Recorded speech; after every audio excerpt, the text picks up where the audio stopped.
Y qué mejor que conversar con el director de la Coordinadora de Medios Locales, Medios Perú, con Edgar Guevara Soto. Qué gusto saludarle, Edgar. Buen día, muy amable como siempre. ¿Cómo estás? José, muy buenos días nuevamente, vernos por este medio y encantado de conversar contigo. 18 años de creación de la Coordinadora de Medios Locales. ¿Cómo analizas este tránsito? José, nació la Coordinadora de Medios Locales en una necesidad de que en Lima tenga un representante para que afronte algunos de los problemas cotidianos que existía desde hace mucho tiempo o desde siempre, toda vez que la regulación de los servicios de radiodifusión están centrados en Lima. Es decir, todo trámite, gestión, cumplimiento de obligaciones de todas las radios del Perú se hace en la capital del país, en Lima. Ante esa distancia que existe de Lima al interior del país, nace la Coordinadora de Medios Locales como una especie de puente, como una especie de oficina centralizada en Lima para atender las necesidades de las regiones y provincias del Perú respecto a los servicios de radio y televisión, toda vez que la radio y la televisión no necesariamente son potenciales empresas con alto movimiento económico. Muchas de estas son modestas y por lo tanto su viaje a Lima y hacer las gestiones se les complicaba. Es ahí donde entra a tallar la Coordinadora de Medios Locales. Ahora, en esta etapa, cuándo se ha promovido la organización de los radiodifusores y la defensa de los derechos administrativos, legales y tecnológicos de EGAR? En 2008 esto nace como una anécdota cuando 20 radiodifusores exigían la atención del Ministerio de Transportes y Comunicaciones respecto a algunas solicitudes que ya habían pasado muchos años y no tenían respuesta.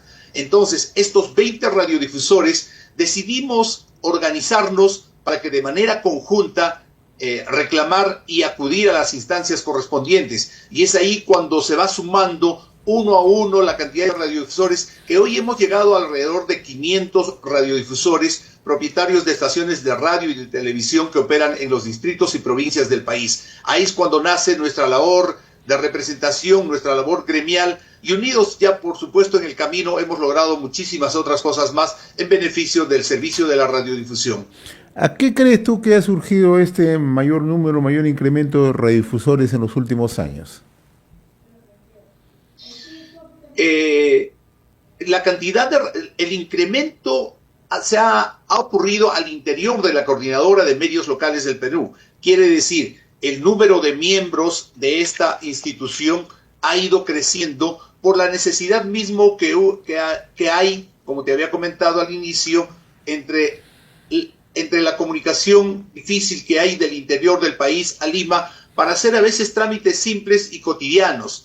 Entonces, en ese sentido, ha habido un crecimiento. Pero consideremos lo siguiente, la cantidad de estaciones de radio y televisión en el país son 9.500, entre los que operan en la capital y los que operan en el interior del país. En ese sentido, la cantidad de emisoras en nuestro país, yo digo que más bien ha empezado a disminuir de manera lenta, mínima, pero ha empezado a disminuir, toda vez que no podemos negar la presencia de las redes sociales, de programas digitales, del uso del streaming para producir programas de radio o informativos, tanto así como el RCR, ha disminuido de alguna manera y no podemos negarlo la presencia de las radios en todo el Perú. Sí, ha disminuido la cantidad de emisoras desde hace 18 años, ¿no? Ahora, ¿cuánto se avanzó, Edgar, en lo que se refiere a la asignación de publicidad estatal a los medios locales? Que ese es uno de los logros que tú siempre permanentemente estás trabajando en este tema. Ese punto sí fue neurálgico y crucial, precisamente para potenciar, consolidar las emisoras locales, requería de publicidad, porque todo medio de comunicación, y en especial la radio, vive de la publicidad.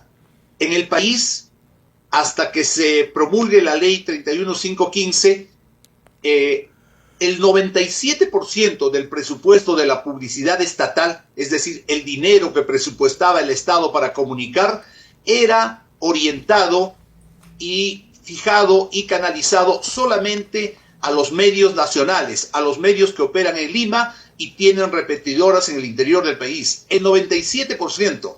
Puede sonar esa cifra exagerada, pero no lo es. Solo el 3% llegaba a las provincias y ese 3% se dividía entre 7 u 8 medios de comunicación máximo.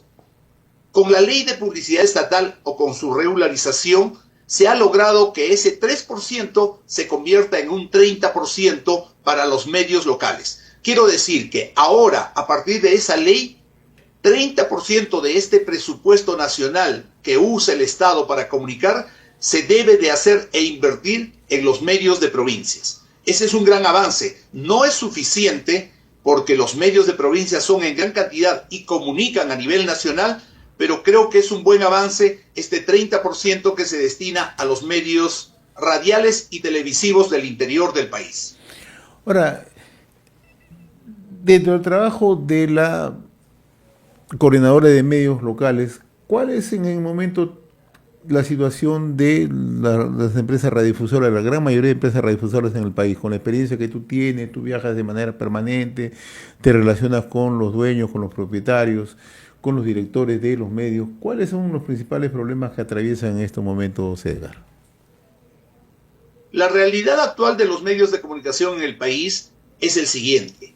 En las capitales de las regiones, las radios están manteniéndose y creo que están consolidándose, toda vez que en las grandes ciudades la comunicación aún fluye, toda vez que además los medios de comunicación, tanto de radio y televisión, se han tenido que insertar en la tecnología actual y en la realidad actual que obliga a las empresas a crear sus medios de comunicación en paralelo al espectro radioeléctrico que usan en su radiotelevisora, medios digitales. Quiere decir que el canal o la radio de una provincia ya está incursionando en generar esa misma señal, esa misma programación vía digital, vía streaming y vía las redes sociales. Ese es el cambio que ha ocurrido de manera drástica y creo que la tecnología los ha presionado a los empresarios de provincia para verse obligados a incursionar en estas nuevas tecnologías de comunicación en paralelo a sus medios de comunicación. Eso ocurre en las capitales de las regiones. Sin embargo, en las ciudades o distritos o pueblos alejados de las capitales de las regiones, allí sí todavía persiste una señal de una radio que es de preferente o de mayor sintonía por parte de la población. Sigue siendo la radio el elemento de comunicación más importante de esas localidades. Ahora, ¿cómo subsisten estas radios rurales? Pues es interesante mirarla, ¿no? Porque tú acabas de explicar la situación de las radios que están en las capitales de provincia, pueden tener una mejor posibilidad de sostenimiento. En el ámbito rural, Edgar, ¿cuál es la situación? ¿Cómo es que se mantienen? José, la radio es una pasión. A quien le gusta la radio, emprende, invierte, dedica su tiempo y hace realidad transmitir su voz, transmitir sus gustos musicales, sus talentos a través de la radio.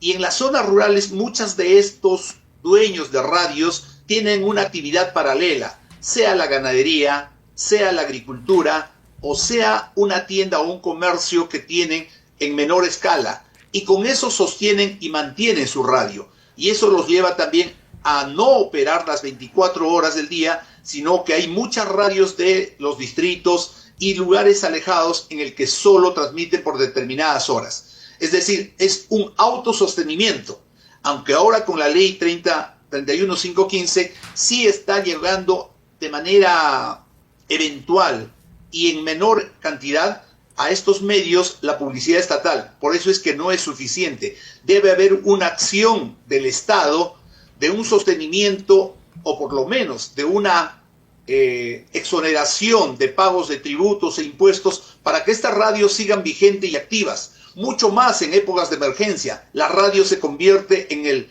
elemento fundamental para comunicar situaciones de emergencia. Yo considero que ellos sobreviven autososteniéndose y por lo tanto requieren el apoyo del Estado para seguir manteniendo informado a sus pueblos. Y respecto a la programación, ¿qué tipo de programación es la que más prevalece en estas zonas, Edgar, ¿no? Considerando que son referentes locales, son gente que se dedican, o sea, a doble actividad. Su actividad probablemente comerciales, en otro caso, como tú decías, a la agricultura, ganadería, pero a la par también tiene la radio. ¿Qué tipo de programación es la que difunden?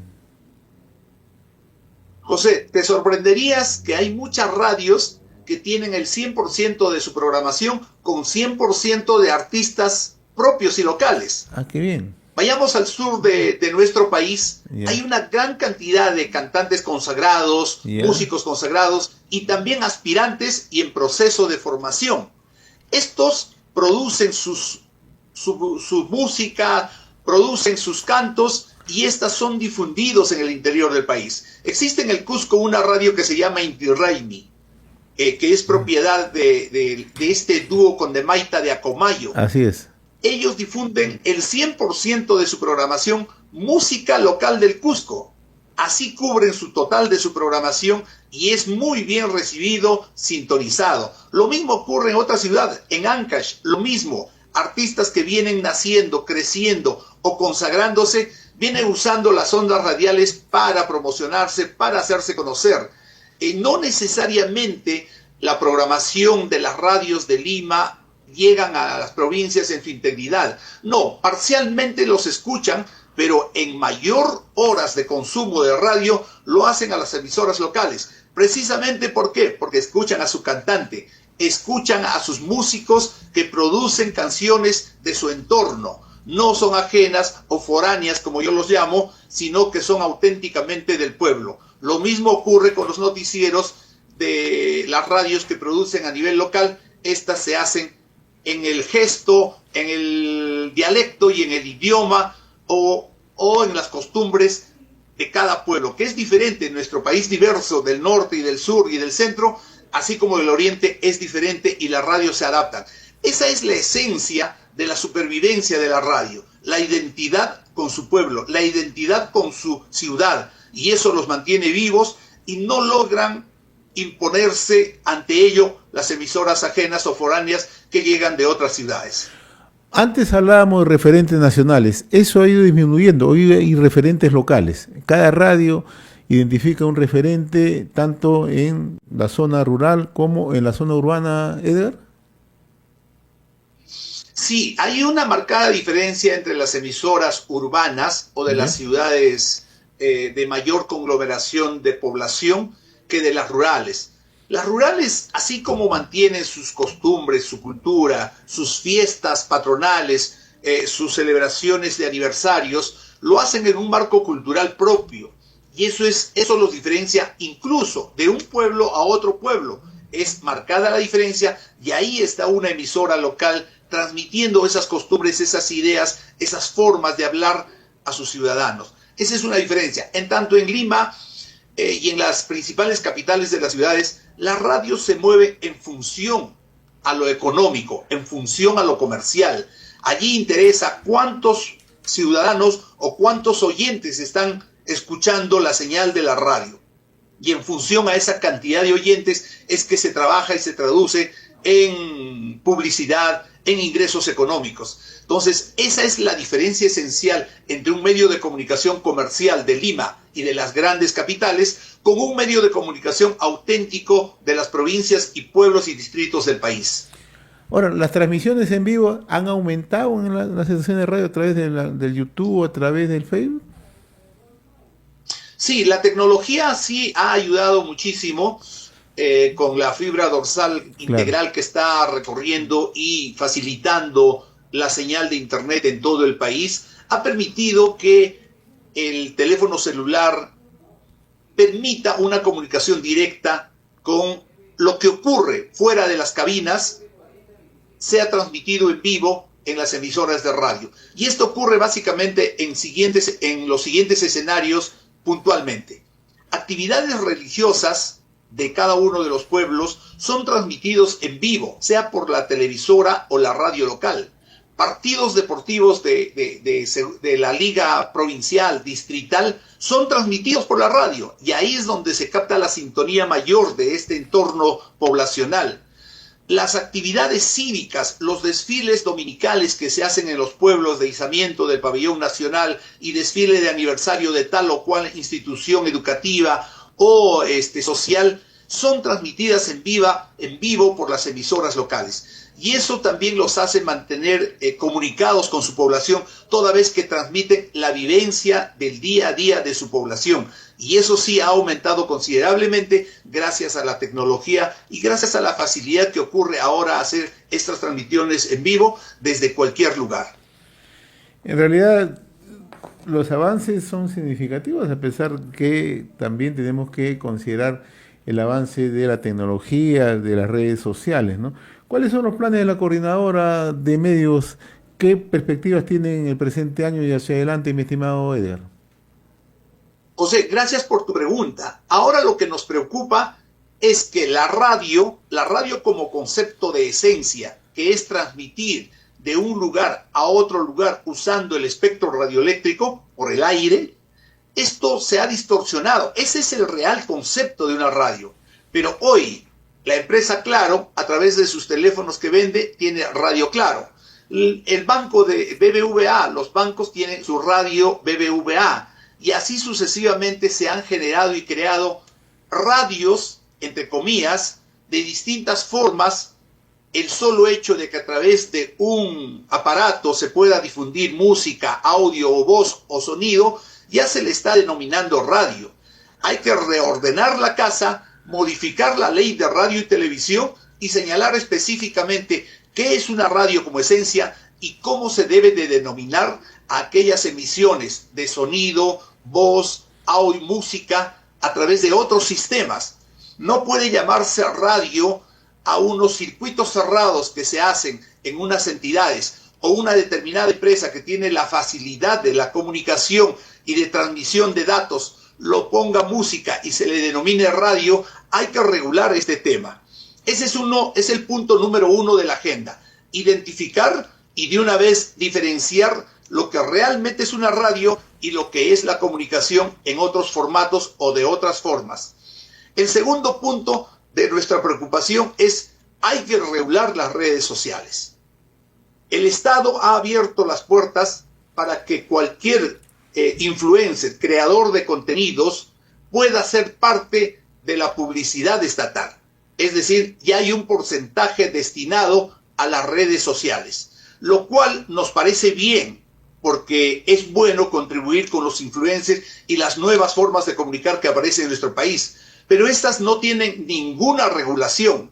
Quiere decir que si algún influencer falta la ética periodística, falta la ética de contenidos, o sus contenidos no están dentro del marco de nuestra sociedad, no tiene ningún tipo de control.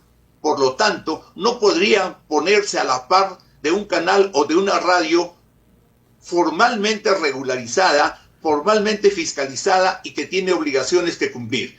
Esos son dos puntos esenciales en los que debemos de trabajar con este nuevo gobierno que esperamos mire este lado que está siendo descuidado de sincerar la normatividad y la regularización de la radio y la televisión en el país.